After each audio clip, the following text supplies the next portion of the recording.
সকাল সকাল বিছানাটা গুছিয়ে নিয়েছি, জানো তো আজকে অনেক কাজ আছে। আর একটা জিনিস তোমাদেরকে দেখাই, আমি কদিন আগে মেলা থেকে এই ছোট্ট কুকুরটা কিনেছিলাম, সেইটাই তোমাদেরকে দেখাচ্ছি।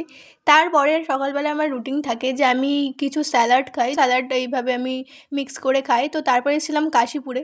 কাশীপুরে কিছু কাজ ছিল, ভাবলাম যে আমাদের দিভিয়া রানীর সাথে দেখা করে যাই, মানে আমার দিদির মেয়ে। তো এসেছিলাম, ওই দেখো ঘুম থেকে উঠে ও অ্যাক্টিং করছে কেমন। এসে দেখলাম যে এখানে দিদিদের আবার কার্তিক ঠাকুর দিয়েছে, কার্তিকটা বেশ বড়ই দিয়েছে জানো তো। এইগুলো জিজুর বন্ধুরা মিলে দিয়েছে। আর এইখানে হচ্ছে সেই কার্তিকের সাথে যেই ছন্দ বানিয়ে দেয় না, সেইটাই এখানে জিজু পড়ছিল। খুব মিষ্টি একটা ছন্দ বানিয়েছিল, তখন জিজু পড়ে শোনাচ্ছিল। তোমরা চাইলে স্ক্রিনশট মেরে এটা পড়তে পারো, খুবই ইন্টারেস্টিং। দিদি আমাকে বললো আজকে খুব সুন্দর একটা রেসিপি বানিয়েছি, তোকে কিন্তু খেয়েই যেতে হবে। এখানে দেখতে পাচ্ছ কুমড়ো, আলু আর চিংড়ি মাছ দিয়ে রান্না করেছিল। আমি ওর থেকেই খেয়েছি, এই ভাতটা আমি খাইনি। তো তারপর আমি বাড়ির পথে চলে এসেছি, তার আগে করে নিয়েছিলাম আমি বাজার।